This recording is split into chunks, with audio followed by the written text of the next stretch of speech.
ಯಾಕೆ ಶ್ರೀರಾಮ ಇಡೀ ಪ್ರಪಂಚದಲ್ಲಿ ಮಾನ್ಯನಾಗಿ ಬಿಡ್ತಾನೆ ಅಂದರೆ ಶಿಸ್ತು ಶಿಸ್ತು ಸಡಿಲೆ ಸಾಕೊಂದೇ ವಿನಾಯತಿ. ನೀವೊಂದು ಚೂರು ಆ ಕಡೆಗೆ ಹೋಗ್ತಾ ಇದ್ದೀರಿ ಅಂತ ಹೇಳಿದ್ರೆ ಆ ಪಥವೇ ಬೇರೆ ಆಗಿಬಿಡುತ್ತೆ. ಶಿಸ್ತು ಒಂದು ಒಪ್ಕೊಂಡಿದ್ದೀನಿ ಗುರಿ ಅಂದರೆ ಅದ್ರಲ್ಲಿ ಆ ಕಡೆ ಹೋಗೋ ಹಾಗಿಲ್ಲ. ಶ್ರೀರಾಮ ಏಕಪತ್ನಿ ವ್ರತಸ್ಥಿಗೆ ಅಂದ್ರೆ ಇಲ್ಲ. ಅವರ ಅಪ್ಪನಿಗೆ 305 ಜನ ಇದ್ರು, ಇಲ್ಲ. ಎರಡನೇ ಹೆಣ್ಣಿಲ್ಲ ಅಂದ್ಬಿಟ್ಟ ಅವನು. ರಾಮನ ಪರೀಕ್ಷೆ ಆಗಿದ್ದು ಅಶ್ವಮೇಧ ಯಾಗ ನಡೆದಾಗ ಮುಂದೆ. ಹೆಂಡತಿ ಇಲ್ಲದೆ ಅಶ್ವಮೇಧ ಯಾಗ ಆಗೋದಿಲ್ಲ ಅಂದ್ರೆ ಸುವರ್ಣ ಪ್ರತಿಮೆ ಇಟ್ಕೊಳ್ತೀನಿ ಆಗಲಿ, ನಾನು ಅನ್ಯ ಹೆಣ್ಣನ್ನು ತಗೊಳ್ಳಲ್ಲ ಅಂದ್ಬಿಟ್ಟು. ಎಂಥ ಅಸ್ಖಲಿತ ನಿರ್ಧಾರ ಅಂದ್ರೆ ಯಾಕಂದು ಇಡೀ ಪ್ರಪಂಚದಲ್ಲಿ ಗೊತ್ತೇ ಇಲ್ಲ ಏಕಪತ್ನಿ ವ್ರತಸ್ಥಿಗೆ ಅಂದ್ರೆ ಏನು ಅಂತ ರುಜುವಾತ್ ಮಾಡಿ ತೋರಿಸ್ಬಿಟ್ಟ. ನಿಮಗೆ ಯಾವುದೇ ವಿಷಯಾಸಕ್ತಿ ಇದೆ ಅಂತಂದ್ರೆ ನೀವು ಸತ್ರಿ ಅಂತಲೇ ಅರ್ಥ. ಧರ್ಮಕ್ಕೆ ರಾಜ ಅನ್ನುವ ಪ್ರತಿಜ್ಞೆಯನ್ನು ಮಾಡಿದ್ದವನು ಧರ್ಮರಾಯನಾಗಿರತಕ್ಕಂಥವನು ಆ ವಿಷಯದ ಆಸಕ್ತಿಯಿಂದ ಪತಿತನಾಗಿಬಿಟ್ಟೆ. ತನ್ನನ್ನೂ ಕಳೆದುಕೊಂಡು ಬಿಟ್ಟು ಶಕುನಿ ಹೇಳ್ತಾ ಇದ್ದಾನೆ, ಇನ್ಯಾರು ಏನೋ ದ್ರೌಪದಿಯನ್ನು ನಾನು ಪಣಕ್ಕಿಡ್ತೀನಿ ಅಂತ ಸೋತ್ಬಿಟ್ಟೆ. ಈ ಮುಂದಿನದನ್ನ ನೀವು ಬಹಳ ಎಚ್ಚರಿಕೆಯಿಂದ ಗಮನಿಸಬೇಕು, ತುಂಬಾ ಎಚ್ಚರಿಕೆಯಿಂದ ಗಮನಿಸಬೇಕು. ಮುಂದೆ ಇಲ್ಲಿಯ ತನಕ ಒಂದು ಹಂತ. ವ್ಯಾಸ ಮಹರ್ಷಿಗಳು ಹೇಳ್ತಾ ಇದ್ದಾರೆ, ನಾವು ಏನಾದರೂ ಯಾವುದಾದರೂ ದೌರ್ಬಲ್ಯಕ್ಕೆ ಒಳಗಾಗಿ ಬಿಟ್ಟರೆ ಅದು ನಮ್ಮನ್ನ ಸಾಯಿಸುವ ತನಕ ಬಿಡಲ್ಲ. ಅದು ಆದ್ರಿಂದ ಎಚ್ಚರಿಕೆ ಇರಬೇಕು. ವಿದುರ ಕೊಟ್ಟ ಮಾತನ್ನು ಗಮನಿಸಬೇಕು.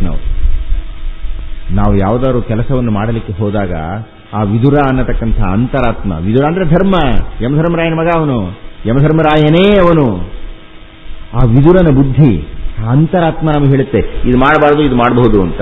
ನಾವೆಲ್ಲ ಧರ್ಮರಾಯ ಬಿಟ್ಟು ಏನ್ ಮಾಡ್ತೀವಿ, ನಮಗಿಷ್ಟ ಇರೋದನ್ನೇ ಬಹಳ ಒಳ್ಳೆಯದು ಅಂತ ತಗೊಂಡು ಹೋಗುತ್ತೆ.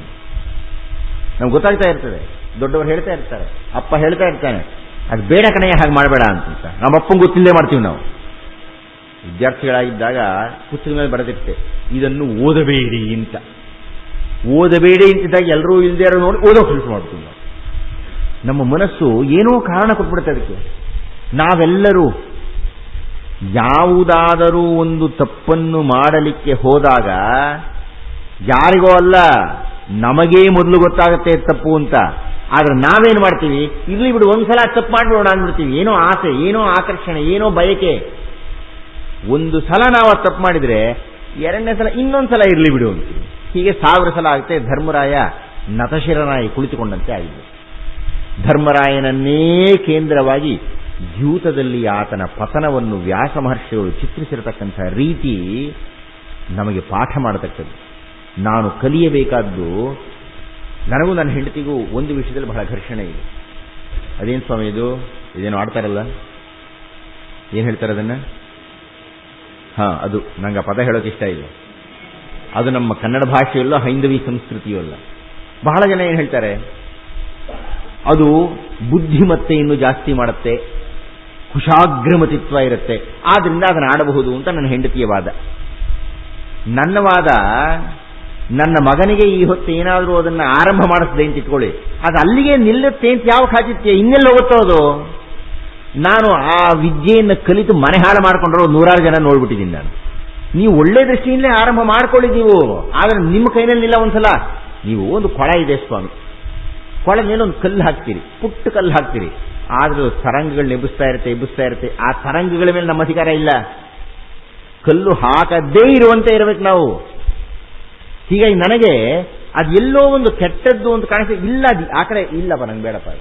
ಶ್ರೀರಾಮ ನಮಗೆ ಮಾದರಿ, ಶ್ರೀರಾಮ ಆದರ್ಶ. ಒಂದೇ, ಎರಡನೇದಿಲ್ಲ ಅಲ್ಲಿ. ನೀವು ಎರಡನೇದು ಇದೆ ಅಂತಂದ್ರೆ 10ನೇದಾಗೋ ಸಾಧ್ಯತೆ ಇರುತ್ತೆ, 100ನೇದಾಗೋ ಸಾಧ್ಯತೆ ಇರುತ್ತೆ. ಆದ್ದರಿಂದ ಮೊದಲು ಕಾಲಿಡಕೂಡ್ದು ಅದ್ರಿಗೆ ಇಟ್ಟರೋ ಧರ್ಮರಾಯನೇ ಬಿದ್ದೋಗ್ಬಿಟ್ಟ ಅವನು. ಆದ್ದರಿಂದ ವ್ಯಾಸರು ಮತ್ತೆ ಮತ್ತೆ ಹೇಳ್ತಾರೆ, ಅವರು ಊರ್ಧ್ವಬಾಹುರ್ವಿರೌಮ್ಯೇಷ, ನಾನು 2 ಬಾಹುಗಳನ್ನು ಎತ್ತಿಕೊಂಡು ಕೇಳ್ತಾ ಇದ್ದೀನಿ ಕಣಯ್ಯ ಅಂತಾರವರು. ಧರ್ಮಾತ್ ಅರ್ಥಸ್ಯ ಕಾಮಸ್ಯ, ಧರ್ಮದಿಂದ ಅರ್ಥಕಾಮಗಳು. ನಕಶ್ಚಿತ್ ಶೃಣೋತಿ ಮೇ, ಯಾರು ಕೇಳಿಸ್ಕೊಳ್ತಾನೆ ಇಲ್ಲಲ್ಲ ನನ್ನ ಮಾತನ್ನ.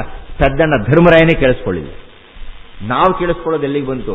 ಧರ್ಮರಾಯನೇ ವ್ಯಾಸರ ಕೃಷ್ಣ. ಅದಕ್ಕೆ ಕೃಷ್ಣ ಒಂದು ಬೈಯೋದು. ಆಮೇಲೆ ಯಾರಿಗೆ ಹೇಳಿದ್ರು ನಿನಗೆ ಇದನ್ನು ಕ್ಷಾತ್ರ ಧರ್ಮ ಅಂತ? ಯಾಕೆ ಶ್ರೀರಾಮರಿಗೆ ಜೀವಿತ ಆಡೋಕೆ ಆಗ್ತಿರೋದಿಲ್ವಾ, ಕೃಷ್ಣನಿಗೆ ಜೀವಿತ ಆಡೋಕೆ ಆಗ್ತಾ ಇರೋದಿಲ್ವ, ಯಾಕೆ ಆಡಲಿಲ್ಲ ಅವರು?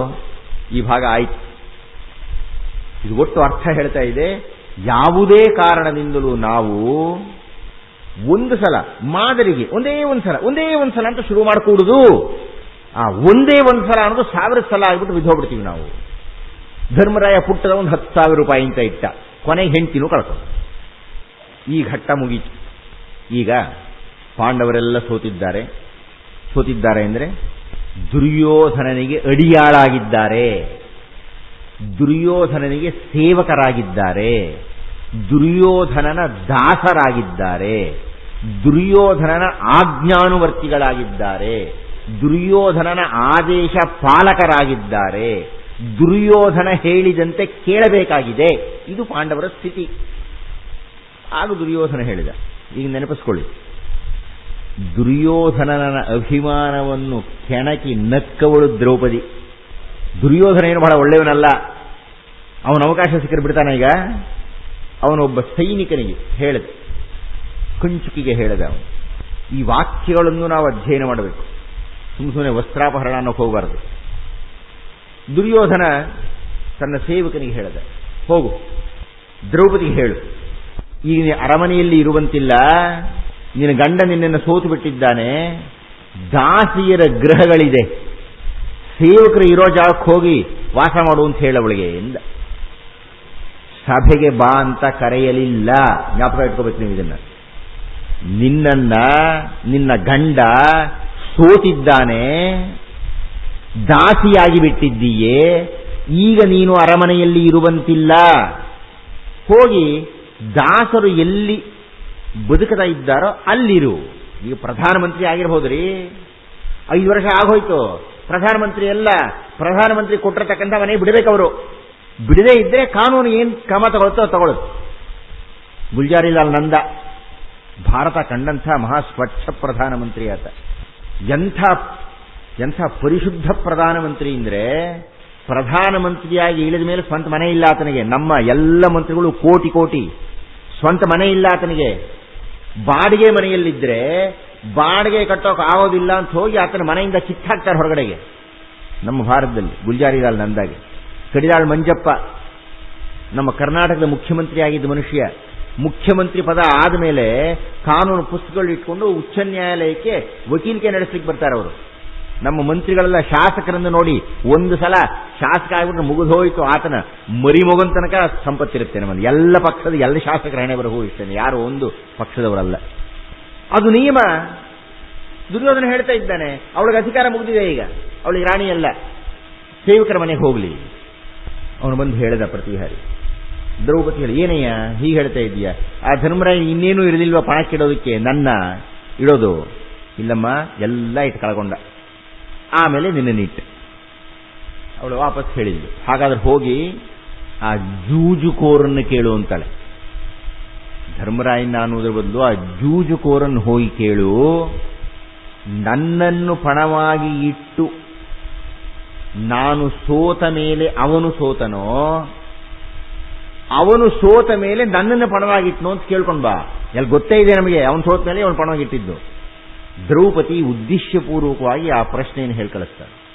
ಅವನು ಪ್ರತಿಹಾರಿ ಬರ್ತಾನೆ, ಸಭೆಯಲ್ಲಿ ನಿಂತ್ಕೊಂಡು ಧರ್ಮರಾಯನ ಕೇಳ್ತಾನೆ, ಧರ್ಮರಾಯ, ನಿಮ್ಮ ಶ್ರೀಮತಿಯವರು ಹೇಳಿ ಕಳಿಸಿದ್ದಾರಪ್ಪ,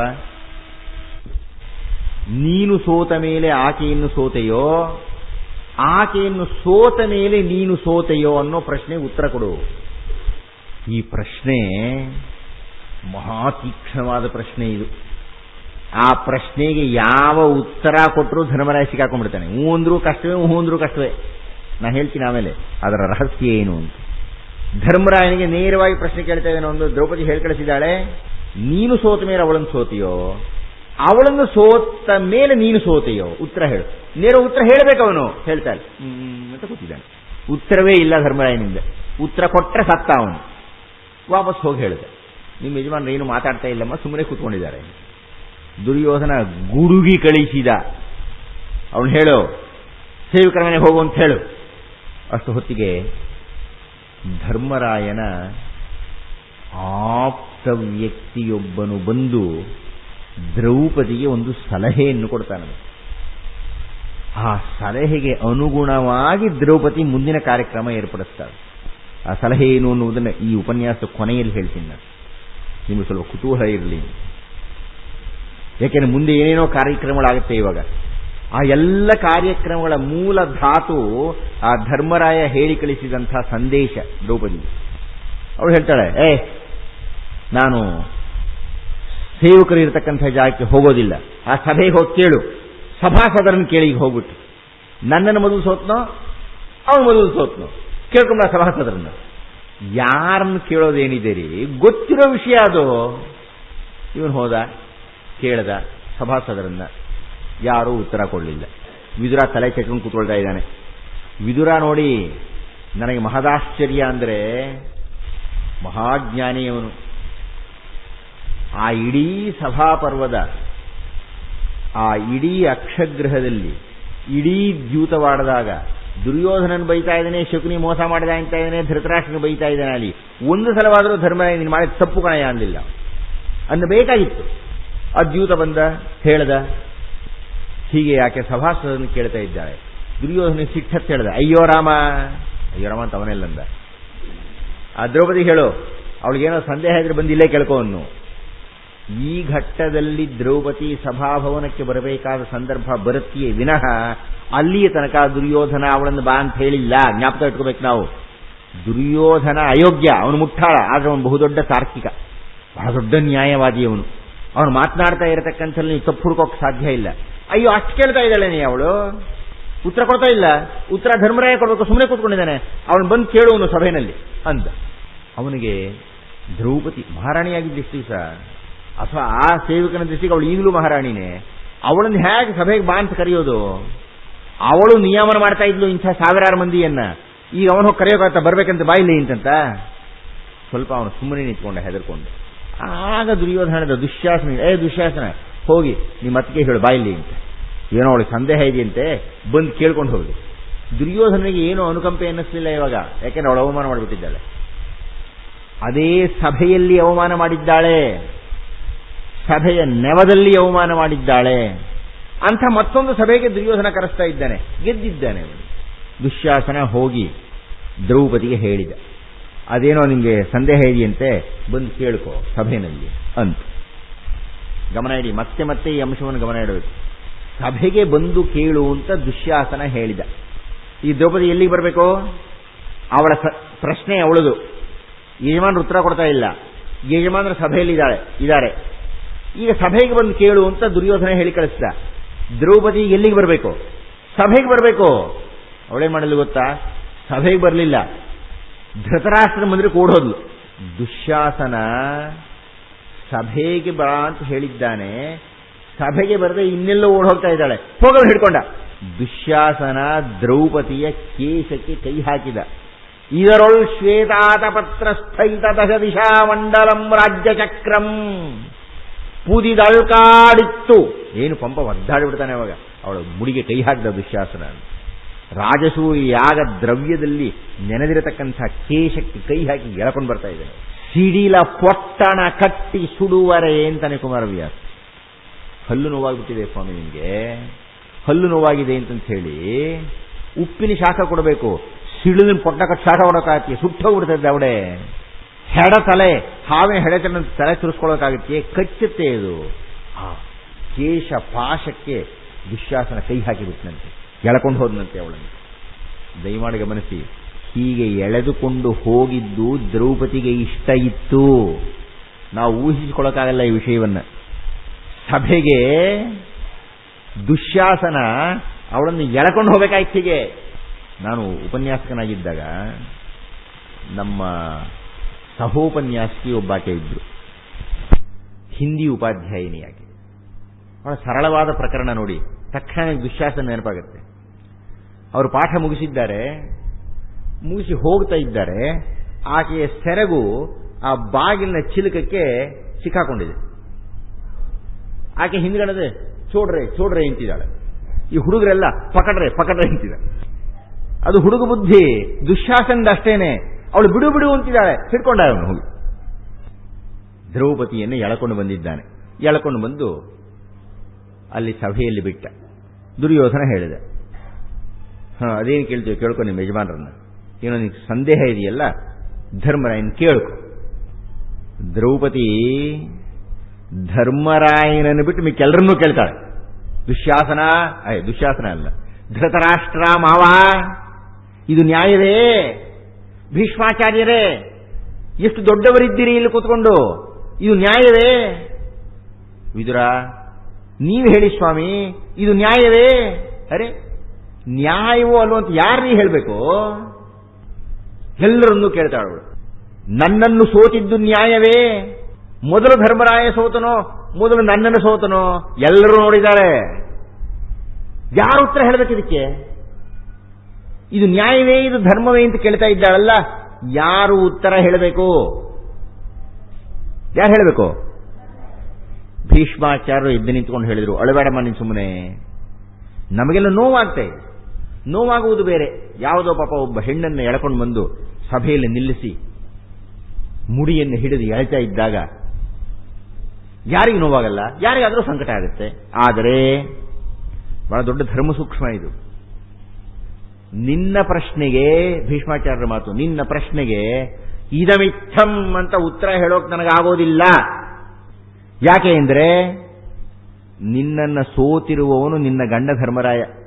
ನಿನ್ನ ಪ್ರಶ್ನೆಗೆ ಉತ್ತರ ಹೇಳಬೇಕಾದ್ದು ಧರ್ಮರಾಯ. ಆದರೆ ಅವನು ಬಾಯಿ ಬಿಟ್ಟರೆ ಬಂಡಗೇಳವನು, ಅವನು ಮೌನವಾಗಿದ್ದಾನೆ. ಈಗ ನಮ್ಮನ್ನೆಲ್ಲ ಯಾಕೆ ಕೇಳ್ತಾ ಇದ್ದೀಯ ನೀನು? ಧರ್ಮರಾಯನ ಕೇಳು, ಅವನು ಉತ್ತರ ಹೇಳಿ. ಅವನೇ ಮೌನವಾಗಿದ್ದಾನೆ ಅಂದರೆ ಇದು ಧರ್ಮ. ನಾವು ಮಾತಾಡೋಕ್ಕಾಗಲ್ಲ. ಈಗಿನ ಕಾನೂನು ಹಾಗೇನೆ ಇರತಕ್ಕಂಥದ್ದು. ಈಗ ನನ್ನ ಮೇಲೆ ಏನೋ ಒಂದು ಆಕ್ರಮಣ ಆಗ್ತಾ ಇದೆ, ನ್ಯಾಯಾಧೀಶ ಎದುರುಗಿರಬಹುದು, ಅಥವಾ ನಮ್ಮ ಕಾನೂನಿನ ಪ್ರಕಾರ ಗಂಡ ಹೆಂಡತಿ ಇರ್ತಾರೆ ಸ್ವಾಮಿ. ಆ ಗಂಡ ಮತ್ತೊಂದು ಹೆಣ್ಣನ್ನು ಮದುವೆ ಆಗಿಬಿಡ್ತಾನೆ. ಅದು ಕಾನೂನಿಗೆ ವಿರೋಧ. ಹಾಗೇನಾದರೂ ಅವನು ಮದುವೆಯಾಗಿದ್ದಾನೆ ಅಂತ ನ್ಯಾಯಾಲಯಕ್ಕೆ ಮನವರಿಕೆ ಆಗಿಬಿಟ್ರೆ 7 ವರ್ಷಗಳ ಕಠಿಣ ಶಿಕ್ಷೆ ವಿಧಿಸ್ತಾರೆ ಇದಕ್ಕೆ. ಆದರೆ ಆ ಗಂಡ ಅನ್ನಿಸಿಕೊಂಡಿರುವವನ ಹೆಂಡತಿ ನ್ಯಾಯಾಲಯಕ್ಕೆ ಅರ್ಜಿ ಮೊದಲು ಹಾಕಬೇಕು. ಆ ಅರ್ಜಿ ಹಾಕಿದ ಮೇಲೆ ವಿಚಾರಣೆ ಆಗ್ತಕ್ಕಂಥದ್ದು. ಅರ್ಜಿನೇ ಹಾಕದೆ ಹೋದ್ರೆ ಯಾರು ಉತ್ತರ ಹೇಳಬೇಕಾಗಿದೆಯೋ ಅವನು ಮೌನವಾಗಿದ್ದಾನೆ. ಆ ಕಕ್ಷಿಗಾರನೇ ಇಲ್ಲ ಅಲ್ಲಿ. ನಿನ್ನ ಪ್ರಶ್ನೆಗೆ ಉತ್ತರ ಹೇಳಬೇಕಾಗಿರತಕ್ಕಂಥವನು ಧರ್ಮರಾಯ. ನೀನು ನಮ್ಮನ್ನೆಲ್ಲ ಕೇಳ್ತಾ ಇದೀಯ, ಆ ಧರ್ಮರಾಯನ ಉತ್ತರ ಹೇಳು ಅಂತ ಹೇಳು. ಆದರೆ ನಮ್ಮ ಮಹಾತಾಯಿ ದ್ರೌಪದಿ ಧರ್ಮರಾಯನ ಬಿಟ್ಟು ಮಿಕ್ಕೆಲ್ಲರನ್ನೂ ಕೇಳ್ತಾ ಇದ್ದಾಳು, ಧರ್ಮರಾಯನ್ ಮಾತ್ರ ಕೇಳ್ತಾ ಇಲ್ಲ ಅವಳು. ಒಂದಷ್ಟು ಹೊತ್ತು ಈ ನಾಟಕ ನಡೀತು. ಇವನು ದುಶ್ಯಾಸನ ಜಡೆ ಹಿಡ್ಕೊಂಡಿದ್ದಾನೆ. ಈ ಘಟ್ಟಗಳನ್ನೆಲ್ಲ ನಾವು ಬಹಳ ಗಮನ ಇಟ್ಟು ನೋಡಬೇಕು. ದ್ರೌಪದಿ ಹೇಳ್ತಾಳೆ, ಏಯ್ ನೀನು ಬಟ್ಟೆ ಗಿಟ್ಟೆ ಎಳಿಬೇಡ ಅಂತಾಳವಳು, ಸೀರೆ ಎಳಿಬೇಡ ಅಂತಾಳವಳು. ಅವನು ಹೊಳದೇ ಇರಲಿಲ್ಲ ಅಲ್ಲಿ ತನಕ. ದುಶ್ಯಾಸನನಿಗೆ ದ್ರೌಪದಿಯ ಸೀರೆಗೆ ಕೈ ಹಾಕಬೇಕು ಅನ್ನೋ ಕಲ್ಪನೆಯೇ ಇರಲಿಲ್ಲ. ಸೀರೆ ಎಳೆದ ನನ್ನ ವಿವಸ್ತ್ರಳನ್ನಾಗಿ ಮಾಡಬೇಡ ಅಂತಾಳವಳು.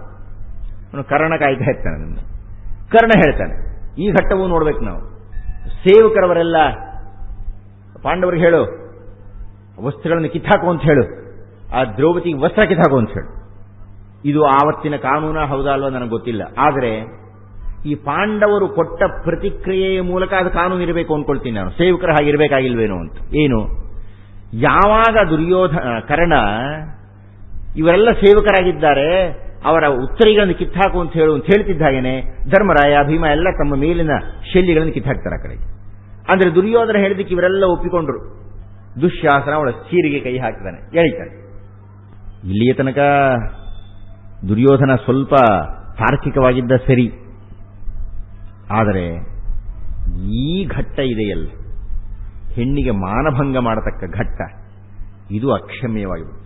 ಪಾಪ ದುರ್ಯೋಧನ ಎಲ್ಲ ಹೇಳಿದ್ದು ನಾವು ಬಹಳ ಪ್ರಶಂಸೆ ಮಾಡ್ತೀವಲ್ಲ, ನೆನೆದೊಡೆ ಕರ್ಣನಂ ನೆನೆಯ ಕರ್ಣ ರಸಾಯನಂತೆ ಭಾರತಂ.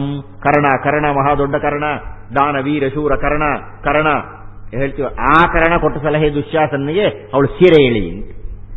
ಯಾವ ಸೀಮೆ ಕರ್ಣನ್ರಿ ಅವನು? ಆ ಕರ್ಣನ ತಗೊಳ್ತೀವಿ ನಾವು. ಕರ್ಣ ಕೊಟ್ಟಂತಹ ಸಲಹೆಯನ್ನು ತೆಗೆದುಕೊಂಡು ದುಶ್ಯಾಸನ ದ್ರೌಪದಿಯ ಸೀರೆ ಎಳಿಲಿಕ್ಕೆ ಹೋಗ್ತಾನೆ. ಈ ಸಂದರ್ಭದಲ್ಲಿ ಬಹಳ ದೊಡ್ಡದೊಂದು ತತ್ವವನ್ನು ಗಮನಿಸಬೇಕು ನಾವು. ಕೃಷ್ಣನ ಮೇಲೆ ಈ ಒಂದು ಆಪಾದನೆ ಇದೆ ಸಾಮಾನ್ಯವಾಗಿ. ಏನು, ಆ ಕೃಷ್ಣ ಇದ್ದಾನಲ್ಲ, ಆ ಕೃಷ್ಣ, ಈ ಅನ್ಯಧರ್ಮೀಯರು, ವಿಶೇಷವಾಗಿ ಕ್ರಿಶ್ಚಿಯನ್ನರು ಹೇಳ್ತಕ್ಕಂಥ ಟೀಕೆ ಇದು. ಆ ಕೃಷ್ಣ ಅವನೇನು ಸೀರೆ ಕಳ್ಳ, ಅವನು ಯಾರೋ ಪಾಪ ಆ ಕೊಳದಲ್ಲಿ ನಿಂತುಕೊಂಡು ಜಲಕ್ರೀಡೆ ಆಡ್ತಾ ಇದ್ರೆ ಅವ್ರ ಸೀರೆಗಳನ್ನೆಲ್ಲ ಎತ್ಕೊಂಡು ಮರದಲ್ಲಿ ಇಟ್ಕೊಂಡ್ಬಿಟ್ಟಿದ್ದಾನೆ, ಅವರಿಗೆಲ್ಲ ಮಾನಭಂಗ ಮಾಡಿಬಿಟ್ಟಿದ್ದಾನೆ ಅವನು. ಈ ರೀತಿ ಆಪಾದನೆ ಮಾಡಿದ್ರೆ ನಮಗೂ ಅಯ್ಯೋ ಹೌದೇನೋ ಅನ್ಸ್ಬಿಡುತ್ತೆ, ಕೃಷ್ಣ ಸೀರೆ ಕಳ್ಳನಲ್ಲಪ್ಪ ಅಂತ. ಕೃಷ್ಣ ತತ್ವವನ್ನು ನಾವು ಅರ್ಥ ಮಾಡಿಕೊಳ್ಳಬೇಕಾಗಿದ್ದರೆ ಆ ಭಾಗವತದ ಸಂದರ್ಭವನ್ನ ಆಂತರ್ಯದಲ್ಲಿ ಅಧ್ಯಯನ ಮಾಡಬೇಕು. ಗಮನಿಸಿ, ಈಗ ದ್ರೌಪದಿಯ ವಸ್ತ್ರವನ್ನ ದುಶ್ಯಾಸನ ಎಳೀತಾ ಇದ್ದಾನೆ, ದ್ರೌಪದಿಯ ಸೀರೆಯನ್ನು ದುಶ್ಯಾಸನ ಎಳೆದಾಕ್ತಾ ಇದ್ದಾನೆ, ಮಾನಭಂಗಕ್ಕೆ ಪ್ರಯತ್ನ ಪಡ್ತಾ ಇದ್ದಾನೆ. ಇದೇ ಸಂದರ್ಭ ಸೀರೆಗಳನ್ನ ಕೃಷ್ಣ ಕದ್ದು ಬಿಟ್ಟಿದ್ದಾನೆ ಸೀರೆಗಳನ್ನ ಅಂತ. ಹೌದೇ? ಸೀರೆಗಳನ್ನು ಕದ್ದನೆ, ಕದ್ದಿದ್ದಕ್ಕೆ ಅವರೆಲ್ಲ ವಿರೋಧಿಸಿದರೆ ಕಾತ್ಯಾಯಿನಿ ವ್ರತ ಮಾಡ್ತಾ ಇದ್ರು. ಅವರೆಲ್ಲ ಕಾತ್ಯಾಯಿನಿ ವ್ರತ ಮಾಡ್ತಾ ಇದ್ದವರು ಜಲಕ್ರೀಡೆಗೆ ಬಂದಿದ್ದಾರೆ. ಬಹಿರಂಗದಲ್ಲಿ ಸ್ನಾನ ಮಾಡಬೇಕಾಗಿದ್ದಾಗ ನೀವು ಬತ್ತಲೇ ಇರುವಂತಿಲ್ಲ, ಅದು ಧರ್ಮಶಾಸ್ತ್ರ, ಇರೋದಿಲ್ಲ ನಾವು. ಇವರು ಎಲ್ಲರೂ ಬತ್ತಲೇ ಇಳಿದಿದ್ದಾರೆ. ಆಯಿತು, ಕೃಷ್ಣ ಬಂದ, ಸೀರೆಗಳನ್ನು ತಗೊಂಡ, ಮರದ ಮೇಲೆ ಕೂತ್ಕೊಂಡ. ಸೀರೆ ಇಳಬೇಕಾಗಿದ್ದರೆ ಎದ್ದು ಬಂದು ನಂಗೆ ನಮಸ್ಕಾರ ಮಾಡಿ ಇಂದ. ಅವ್ರು ಬಹಳ ಸಂಕೋಚಪಟ್ಟರು. ಇಲ್ಲ ಅಂದ ಕೃಷ್ಣ. ಎಲ್ಲ ಒಬ್ಬರಿಂದೊಬ್ಬರು ಬಂದರು, ಬೆತ್ತಲೆ ನಿಂತಿದ್ದಾರೆ. ಕೃಷ್ಣ ಮರದ ಮೇಲಿದ್ರು, ಹೀಗೆ ನಿಂತ್ಕೊಂಡು ನಮಸ್ಕಾರ ಅಂತಿದ್ದಾರೆ. ಕೃಷ್ಣ ಹೇಳ್ದ, ತಿರುಗಿ ಎಲ್ಲರೂ ಅಂದ. ಅವನು ಬಹಳ ಒದ್ದಾಡ್ಕೊಂಡು ಆಮೇಲೆ ಅವರು ತಿರುಗಿ ನಮಸ್ಕಾರ ಮಾಡಿದ್ರು, ಸೀರೆಗಳು ಕೊಟ್ಟ. ಇದು ಘಟನೆ ಭಾಗವತದಲ್ಲಿ ಇದೆ. ಸ್ವಾಮಿ, ಈ ಸಂದರ್ಭವನ್ನು ನೀವು ಅರ್ಥ ಮಾಡಿಕೊಳ್ಳಬೇಕಾಗಿದ್ದರೆ ಈ ಕಾತ್ಯಾಯಿನಿ ವ್ರತವನ್ನು ಮಾಡ್ತಾ ಇದ್ದಾರಲ್ಲ ಇವರೆಲ್ಲ ಯಾರು ಅಂತ ನೋಡಬೇಕು, ಮತ್ತು ಯಾವ ಉದ್ದೇಶದಿಂದ ವ್ರತವನ್ನು ಮಾಡ್ತಾ ಇದ್ದಾರೆ ಎನ್ನುವುದನ್ನು ಗಮನಿಸಬೇಕು. ಇದೆಲ್ಲದರ ಜೊತೆಗೆ ಇನ್ನೊಂದು ಅಂಶ ಇದೆ ಗಮನಿಸಬೇಕಾದ ನಾವು. ಆಗ್ಗೆ ಶ್ರೀಕೃಷ್ಣ ಸೀರೆಗಳನ್ನು ತಗೊಂಡು ಹೋದ್ನಲ್ಲ, ಏನು ಮಾಡ್ದ? ತಗೊಂಡು ಹೋಗಿ ಯಾರನ್ನಾದ್ರೂ ಬಂದು ಮುಟ್ಟಿನ? ಸೀರೆ ವಾಪಸ್ ಕೊಟ್ಟ ಅವನು, ಏನೂ ಮಾಡಲಿಲ್ಲ. ಮತ್ತ್ಯಾಕೆ ಮಾಡ್ದ ಇದನ್ನ? ಹಾಗಾದ್ರೆ ಯಾಕೆ ಮಾಡ್ದ ಅಂದ್ರೆ, ಕನಕದಾಸರ ಕಥೆ ಜ್ಞಾಪಕ ಇಟ್ಕೋಬೇಕು ನಾವು. ವ್ಯಾಸರಾಯರು ಕೊಟ್ಟರು ಬಾಳೆಹಣ್ಣನ್ನು ಎಲ್ರಿಗೂ, ಯಾರು ಇಲ್ದೇ ಇರೋ ಕೂಡ ತಿಂದ್ರಯ್ಯ ಅಂತ ಹೇಳಿದ್ರು. ಎಲ್ಲರೂ ಅಲ್ಲಿ ತಿಂದೆ, ಗುಡಾಣದಿಂದ ತಿಂದೆ, ಮೂಲೆಯಲ್ಲಿ ತಿಂದೆ, ಕತ್ಲನಲ್ಲಿ ತಿಂದೆ, ಕಂಬಳಿ ಹೊದ್ಕೊಂಡು ತಿಂದೆ ಅಂತ ಬಂದು ಹೇಳಿದ್ರು. ಕನಕದಾಸರು ವಾಪಸ್ ಬಾಳೆಹಣ್ಣು ತಗೊಂಡು ಬಂದ್ರು. ವ್ಯಾಸರಾಯರು ಕೇಳಿದ್ರು, ಯಾಕೆ ಹಣ್ಣು ತಿನ್ಲಿಲ್ಲ? ಸ್ವಾಮಿ, ನಂಗೆ ದೇವ್ರು ಇಲ್ದೇ ಇರೋ ಜಾಗನೇ ಇಲ್ಲ ಅಂದ. ಆ ವ್ರತ ಮಾಡ್ತಾ ಇದ್ದಾರಲ್ರಿ, ಆ ವ್ರತ ಮಾಡ್ತಾ ಇದ್ದಂಥ ಕನ್ನಿಕೆಯರೆಲ್ಲ ಕೃಷ್ಣ ದರ್ಶನದ ಗುರಿಯನ್ನ ಇಟ್ಟುಕೊಂಡು ವ್ರತ ಮಾಡ್ತಾ ಇದ್ದವರು, ಕೃಷ್ಣನ ದರ್ಶನ ಆಗಬೇಕು ಅಂತ ಇದ್ದವರು, ಅದಕ್ಕಾಗಿ ವ್ರತ ಮಾಡ್ತಾ ಇದ್ರು. ಕೊನೆಗೆ ಕೃಷ್ಣ ದರ್ಶನ ಕೊಟ್ಟ. ಆದರೆ ದೈವವೊಂದನ್ನು ನೀವು ದರ್ಶನ ಮಾಡಿದಾಗ ನಿಮ್ಮಲ್ಲಿ ಯಾವ ಅಹಂಕಾರ ಇರಬೇಕು? ನಿಮ್ಮಲ್ಲಿ ಯಾವ ಮಾನ ಮರ್ಯಾದೆ ಇರಬೇಕು? ಅಮಾನಿ, ವಿಷ್ಣು ಸಹಸ್ರನಾಮ ಬರ್ತಕ್ಕಂಥ ಒಂದು ಪದ, ಒಂದು ಹೆಸರು ಕೃಷ್ಣನಿಗೆ. ಅಮಾನಿ, ಮಾನ ಇಲ್ಲದವನವನು, ಅಂದರೆ ಮಾನದ ಮಿತಿಯನ್ನು ಮೀರಿದವನು. ನೀವು ನಿಜವಾಗಿಯೂ ನಿಮ್ಮನ್ನು ನೀವು ದೈವಕ್ಕೆ ಅರ್ಪಣೆ ಮಾಡಿಕೊಳ್ತಾ ಇದ್ದೀರಿ ಅಂತ ಹೇಳಿದರೆ ಏನ್ ನೀವು ಮುಚ್ಕೊಳ್ಳೋದದ್ರೆಗೆ?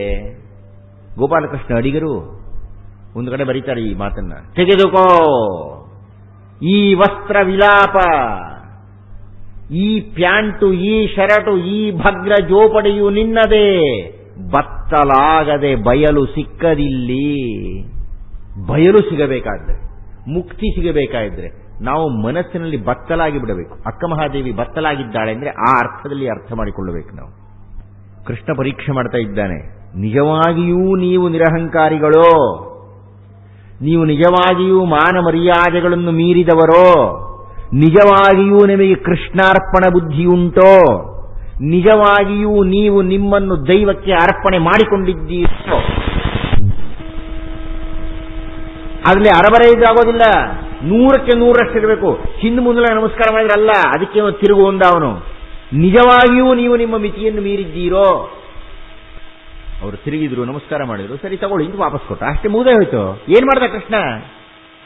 ದಯಮಾಡಿ ಜ್ಞಾಪಕ ಇಟ್ಕೊಳ್ಳಿ, ಆಗ ಕೃಷ್ಣನಿಗೆ 8 ವರ್ಷ. ಏನ್ರಿ ಮಾಡ್ತಾನೆ 8 ವರ್ಷ? ಎಸೆಯ ನಿನ್ನ ವಯಸ್ಸು? ಎದ್ ನಿಂತ್ಕೋ, 12 ವರ್ಷಕ್ಕೆ ಇಷ್ಟು ಎತ್ತರ ಇದ್ದಾನೆ, 8 ವರ್ಷದ ಇನ್ನೆಷ್ಟು ಪುಟ್ಟವನಾಗಿರ್ಲಿಕ್ಕೆ. ಅವನೇನ್ರಿ ಮಾಡ್ಲಿಕ್ಕೆ ಸಾಧ್ಯ ಇದೆ? ಏನೇ ಮಾಡ್ತೀಯ ನೀನು? ಪಾಪ ನೀನೇನು ಮಾಡ್ತೀಯ? 8 ವರ್ಷದ ಒಬ್ಬ ಬಾಲಕ ಏನು ಮಾಡ್ತಾನೆ? ಯಾಕೆ ನಮಗೆ ಅರ್ಥ ಮಾಡ್ಕೊಳ್ಳೋಕ್ಕಾಗಲ್ಲ ಈ ಅಂಶವನ್ನ. ಕೃಷ್ಣ ಪಾಠ ಮಾಡ್ತಾ ಇದ್ದಾನೆ, ನೀನು ನಿರಹಂಕಾರಿಯಾಗಬೇಕಯ್ಯ. ದ್ರೌಪದಿಯ ಸಂದರ್ಭ ಅಂಥದ್ದು, ಗಜೇಂದ್ರ ಮೋಕ್ಷದ ಸಂದರ್ಭ ಅಂಥದ್ದು. ಗಜೇಂದ್ರ ಮೋಕ್ಷದಲ್ಲಿ ಶ್ರೀರಾಮರಾಯರ ಕಾಲ ಆಗ್ತಾ ಇದೆ, ಇದು ಮುಗಿಸೋಕೆ ಆಗ್ತಾ ಇಲ್ಲ. ಇವತ್ತು ನನಗೆ ಮುಗಿಸ್ಬೇಕು ಅಂತ ಇದ್ದೆ, ಆದರೆ ಇದೆಲ್ಲ ಹೇಳಿದೆ ನಂಗೆ ಸಮಾಧಾನ ಆಗೋದಿಲ್ಲ. ಯಾಕಂದ್ರೆ ನಾನೇನು ಹೇಳಬೇಕಾಗಿರೋ ವಿಷಯ ಹೇಳಬೇಕು ನಾನು ನಿಮಗೆ. ಗಜೇಂದ್ರ ಮೋಕ್ಷದಲ್ಲಿ ಆ ಕಥೆಯೆಲ್ಲ ಬಿಟ್ಬಿಡಿ, ಕೊನೆಯ ಹಂತಕ್ಕೆ ಬಂದ್ಬಿಡಿ. ಆನೆ ಮುಸುಳೆ ಹಿಡ್ಕೊಂಡ್ಬಿಟ್ಟಿದೆ. ಅದನ್ನ ಮುಸುಳೆ ಅಂದ್ರೆ ಬೇರೆ ಅರ್ಥ ಅಲ್ಲಿ, ಸಂಸಾರ ಅಂತಕ್ಕಂಥ ಹಲ್ಲುಗಳು ಹಾಕಿ ಹಿಡ್ಕೊಂಡ್ಬಿಟ್ಟಿದೆ ಆನೆಯನ್ನ. ಗಜ ಅಂದ್ರೆ ಮದ, ಮದಿಸಿದ ಆನೆ. ಆ ಆನೆ ಏನ್ ಮಾಡ್ತಾ ಇದೆ? ಆ ಆನೆಯ ಹೆಂಡತಿ, ಅಕ್ಕ, ಅಣ್ಣ, ತಮ್ಮ ಎಲ್ಲ ಆನೆಯ ಮೇಲೆ ಎಳಿತಾ ಇದೆ. ಆನೆ ಇವರೆಲ್ಲ ಸಹಾಯ ಮಾಡ್ತಾರೇನೋ ಅಂತ ನೋಡ್ತಾ ಇದೆ. ಯಾರೂ ಸಹಾಯ ಮಾಡಲಿಲ್ಲ. ಕೊನೆಯಲ್ಲಿ ಯಾವುದೋ ಒಂದು ಕಮಲ ಇತ್ತಂತೆ, ಸೊಂಡ್ಲಲ್ಲಿ ಕಿತ್ತುಕೊಂಡು ವಿಷ್ಣುವಿನ ಧ್ಯಾನ ಮಾಡ್ತಾನೆ. ಇವರು ಯಾರೂ ನಂಗೆ ಸಹಾಯ ಮಾಡೋದಿಲ್ಲ, ಕೃಷ್ಣ ನೀನೊಬ್ಬನೇ ಗತಿ. ಆಗ ವಿಷ್ಣು ಬಂದ, ಚಕ್ರದಿಂದ ಆ ಮುಸುಳೆ ಕುತ್ತಿಗೆಯನ್ನ ಕತ್ತರಿಸಿದ, ಗಜೇಂದ್ರ ಮೋಕ್ಷವಾಯಿತು. ಆ ತತ್ವವನ್ನು ನಾವು ದ್ರೌಪದಿಯ ಸಂದರ್ಭಕ್ಕೆ ಅನ್ವಯಿಸಬೇಕೀಗ. ಗಮನ ಇಡಿ. ಈಗ ದುಶ್ಯಾಸನ ಸೀರೆಯನ್ನು ಎಳೀತಾ ಇದ್ದಾನೆ, ದ್ರೌಪದಿ ಬಲವಾಗಿ ಹಿಡ್ಕೊಂಡಿದ್ದಾಳೆ ಸೀರೆಯ ನೆರಿಗೆಗಳನ್ನು. ಭೀಷ್ಮಾಚಾರ್ಯರೇ ನೋಡಿ ಇಲ್ಲಿ, ಕೃಷ್ಣ ರಕ್ಷಣೆ ಕೊಡಪ್ಪ.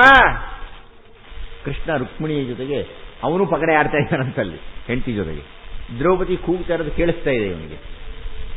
ದುಗ ದ್ರೋಣಾಚಾರ್ಯರೇ, ಮಾವ ನನ್ನ ಮರ್ಯಾದೆ ಹೋಗ್ತಾ ಇದೆ, ಕೃಷ್ಣ ಸ್ವಲ್ಪ ಕಷ್ಟ ಆಗ್ತಾ ಇದೆ ಕಣಪ್ಪ.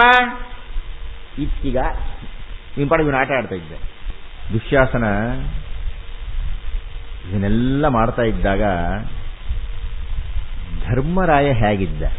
ಅವನು ಕಣ್ಣು ಮುಂದೆ ತನ್ನ ಹೆಂಡತಿಯ ಮಾನಭಂಗ ಆಗ್ತಾ ಇದೆಯಲ್ಲ, 5 ಜನ ಗಂಡಂದರಿದ್ದಾರಲ್ಲ, ಹೇಗೆ ಪ್ರತಿಕ್ರಿಯಿಸಬೇಕು, ಹೇಗೆ ಸುಮ್ಮನಿದ್ದಾರೆ ನೋಡಿ ನೋಡಿ ನೋಡಿ ನೋಡಿ ನೋಡಿ ನೋಡಿ ನೋಡಿ.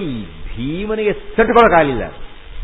ನೊಂದನೀ ಮಾತಿನಲ್ಲಿ ಭೀಮ ಸಿಟ್ಟು ಬರಲಿಲ್ಲವಂತೆ, ಮೊದಲು ಅಳು ಬಂದು ಬಿಡುತ್ತಂತೆ. ನೊಂದನೀ ಮಾತಿನಲ್ಲಿ ಮಾದ್ರಿ ನಂದನನು ಕರೆದೆಂದನಗ್ನಿಯತಾ ಯುಧಿಷ್ಠಿರ ನೃಪನ ತೋಳುಗಳ ಸುಡುವೆ ನೀಗಳೇ. ಯಾವನವನ ಅಣ್ಣ ಅವನು? ಆಟ ಆಡ್ಬಿಟ್ನಲ್ಲ ಜೀವಿತವನ್ನ, ನಮ್ಮನ್ನೆಲ್ಲ ಸೋತ ಹಾಳಾಗೋಲಿ, ಅವಳನ್ನ ಸೋಲಿಸ್ಬಿಟ್ಟಿದ್ದಾನಲ್ಲ ಭೀಮ. ಇಡೀ ಮಹಾಭಾರತದ ಮಹಾಧಾರ್ಮಿಕ ಅಂದ್ರೆ ಭೀಮ. ಆ ಭೀಮ ಧರ್ಮರಾಯನ ಸ್ಥಾನದಲ್ಲಿ ಇದ್ದಿದ್ರೆ ಏನೇನೋ ಆಗ್ಬಿಡ್ತಾ ಇತ್ತು. ಆದ್ರೆ ಧರ್ಮರಾಯ ಕುತ್ಕೊಂಡ್ಬಿಟ್ಟ ಅಣ್ಣನಾಗಿ. ಮಾದ್ರಿ ನಂದನನು ಕರೆದು, ಆ ಸಹದೇವನು ಹೇಳ್ತಾನೆ, ಸಹದೇವ ಅಗ್ನಿಯತ ಯುಧಿಷ್ಠಿರ ನೃಪನ ತೋಳುಗಳ ಸುಡುವೇನು ಅಂತ. ಆ ಧರ್ಮರಾಯನ ತೋಳು ಸುಟ್ಟಾಕ್ಬಿಡ್ತೀನಿ, ಇಂಥ ಕೆಟ್ಟ ಕೆಲಸ ಮಾಡ್ಬಿಟ್ಟಿದ್ದಾನೆ ನಮ್ಮಣ್ಣ. ತಕ್ಷಣ ಅರ್ಜುನ ಬರ್ತಾನೆ, ಏ ಭೀಮ ಹಾಗೆಲ್ಲ ಮಾತಾಡಬೇಡಪ್ಪ, ಸುಮ್ಮನೆ ಇರೋ ನಮ್ಮಣ್ಣ ಅಲ್ವಾ ಅಂತ ಸಮಾಧಾನ ಮಾಡ್ಬಿಡ್ತಾನೆ. ಓ ಅಂತ ಸುಮ್ಮನೆ ಕೂತ್ಕೊಳ್ತಾನೆ. ಇಲ್ಲಿ ಇವಳಿಗೆ ಸೀರೆಯ ನೆರಿಗೆ ಒಂದೊಂದೇ ಬಿತ್ತಾ ಇದೆ. ಕೊನೆಯ ನೆರಿಗೆ ಅದೊಂದು ಬಿಚ್ಚಿದರೆ ಅವಳು ಬತ್ತಲಾಗ್ಬಿಡ್ತಾಳೆ, ಮಾನಭಂಗ ಆಗ್ಬಿಡು. ಅಲ್ಲಿ ತನಕ ದ್ರೌಪದಿ ಭೀಷ್ಮನೇ ಸಹಾಯ ಮಾಡಿ, ಕೃಷ್ಣ ಸಹಾಯ ಮಾಡು, ಧೃತರಾಷ್ಟ್ರ ಸಹಾಯ ಮಾಡು, ಕೃಷ್ಣ ಸಹಾಯ ಮಾಡು, ವಿದುರಾಸ ಕೃಷ್ಣ ಸಹಾಯ ಮಾಡು, ಇದೇ ಕೇಳ್ತಾ ಇದ್ಲು. ಕೊನೆಯ ನಿರಿಗೆ ಅವಳು ಹೇಳಿದ್ಲು, ಇವರು ಯಾರೂ ನನಗೆ ಸಹಾಯ ಮಾಡಲ್ಲ ಅಂತ ನಿರ್ಣಯಕ್ಕೆ ಬಂದ್ಲು. ಗಜೇಂದ್ರ ಮೋಕ್ಷದಲ್ಲಿ ಗಜ ತನ್ನ ಹೆಂಡತಿ ಮಕ್ಕಳು ಯಾರೂ ಸಹಾಯ ಮಾಡಲ್ಲ ಅಂತ ಹೇಳಿ ಕಮಲವನ್ನು ಕಿತ್ತು ವಿಷ್ಣುವನ್ನು ಕರೆದಂತೆ ಕೊನೆ ನೆರಿಗೆ ಬಿಗ್ಗೆ ಹಿಡ್ಕೋಬೇಕಾಯ್ತು. ಬಿಟ್ಬಿಟ್ಲು ಕೈ ಬಿಟ್ಟುಬಿಟ್ಟು ಎರಡೂ ಕೈ ಎತ್ತಿ ಕಾವುದೈ ಗೋವಿಂದ ಅಂತಂದು, ನಿನ್ನ ಬಿಟ್ಟರೆ ಇನ್ಯಾರೂ ಇಲ್ಲ ಕಣೆ, ನೀನೊಬ್ಬನೇ ನನಗೆ ರಕ್ಷಕ, ಇನ್ಯಾರೂ ಇಲ್ಲ, ನೀನೊಬ್ಬನೇ ವೆಂಕಟರಮಣ, ನಿನ್ನ ಬಿಟ್ಟರೆ ಇನ್ಯಾರೂ ನನಗೆ ರಕ್ಷಣೆಗಿಲ್ಲ, ಕಾವುದೈ ಗೋವಿಂದ. ಆಟ ಆಡ್ತಾ ಇದ್ದವನು ತಕ್ಷಣ ಹೇಳಿದಂತೆ, ದುರುಳಶಾಸನನು ಅದರೊಬ್ಬ ಸೀರೆ ಹಿಡಿದು ಎಳಿತಾ ಇದ್ದಾನೆ. ಉಟ್ಟ ವಸ್ತ್ರ ಅಕ್ಷಯವಾಗಲೆಂದನು ಗದುಗಿನ ವೀರನಾರಾಯಣ. ಅಲ್ಲಿ ತನಕ ಕೃಷ್ಣ ಗಮನ ಕೊಡಲಿಲ್ಲ. ದ್ರೌಪದಿಯ ದೃಷ್ಟಿಯಿಂದ ಇನ್ನೇನು ಅವಳಿಗೆ ಮಾನಭಂಗ ಆಗೇ ಬಿಡುತ್ತೆ ಅನ್ನುವಾಗ ಅವಳಿಗೆ ಅರ್ಥ ಆಗಿಬಿಡ್ತು, ಈ ಯಾವ ಪುರುಷರೂ ನನಗೆ ಸಹಾಯ ಮಾಡುವುದಿಲ್ಲ, ನನಗೆ ಮಾಡತಕ್ಕಂತಹ ಸಹಾಯ ಪುರುಷೋತ್ತಮನಿಂದ ಮಾತ್ರ ಸಾಧ್ಯ. ಇದೆಲ್ಲ ಹುಸಿ ಅನ್ನುವ ಪರಮ ಸತ್ಯ ದ್ರೌಪದಿಗೆ ಅರ್ಥವಾದಂತೆ ಕೃಷ್ಣ ಒಂದು ಪಾಠ ಹೇಳ್ತಾನೆ. ನೀವು ಪುರುಷ ಪ್ರಯತ್ನದಲ್ಲಿ ಇದ್ದು ನನ್ನನ್ನು ಧ್ಯಾನ ಮಾಡಿದ್ರೆ ನಾನು ಗಮನ ಕೊಡಬೇಕಾಗಿಲ್ಲ. ಲಕ್ಷ್ಮೀ ಜೈಮಿನಿ ಭಾರತದಲ್ಲಿ ಸುಧನ್ವನ ಯುದ್ಧವನ್ನ ಅರ್ಜುನ ಮಾಡ್ತಾ ಇದ್ದ ಹೇಳ್ತಾನೆ, ಹುಚ್ಚುಚ್ಚ ಮಾತಾಡಬೇಡ ನೀನು, ಕವಲಿಲ್ಲದೆಮ್ಮ ನರ್ಚಿಮ ಭಕ್ತನ ಹುದರಿಂ. ಅಸುಧನ್ವ ಅನ್ನತಕ್ಕಂಥವನು ಬವರದೊಳ್ಳು ಮಣಿಯುವವನಲ್ಲ, ಹರಿಹರ ನನಗೇ ಮಣಿಯಲ್ಲ ಕಣೆಯ ಅವನು ಅಂತಾನು. ಯಾಕೆ? ಕವಲು ಇಲ್ಲದೆ ಎಮ್ಮ ನರ್ಚಿವ ಭಕ್ತನ ಹುದರಿಂ. ಎರಡಿಲ್ಲ ಅದರೊಳಗೆ, ಒಂದೇ. ನಿಮಗೆ ದೈವದಲ್ಲಿ ನಂಬಿಕೆ ಇದೆ ಅಂದರೆ 100ಕ್ಕೆ 100ರಷ್ಟು ನಂಬಬೇಕು. ನಂಬಿಯೂ ನಂಬದಿರು ಇಬ್ಬಂದಿ ನೀನು ಅನ್ನುವಂತಾಗಬಾರದು. ನಂಬಿದನು ಪ್ರಹ್ಲಾದ, ನಂಬದಿರ್ದನು ಪಿತನು. ನಂಬಿಯೂ ನಂಬದಿರು ಇಬ್ಬಂದಿ ನೀನು, ಕಂಬದಿನೋ ಬಿಂಬದಿನೋ ಮೋಕ್ಷ ಅವರಿಂಗಾಯಿತು, ಸಿಂಬಳದಿ ನೊಣ ನೀನು ಮಂಕುತಿಮ್ಮ. 100ಕ್ಕೆ 100ರಷ್ಟು ನಂಬಬೇಕು. ಕೃಷ್ಣ ಹೇಳ್ತಾ ಇದ್ದಾನೆ ದ್ರೌಪದಿ ಸಂದರ್ಭದಲ್ಲಿ. ಅವಳು ಕರೀತಾ ಇದ್ದಾಳೆ, ನನ್ನ ಕರಲು ಭೀಷ್ಮನ ಕರಲು, ನನ್ನ ಕರಲು ದ್ರೋಣನ ಕರಲು, ಇತ್ತಿಗ ದುಗ ಅಂತ ಆಟ ಆಡ್ತಾ ಇದ್ದಾನೆ.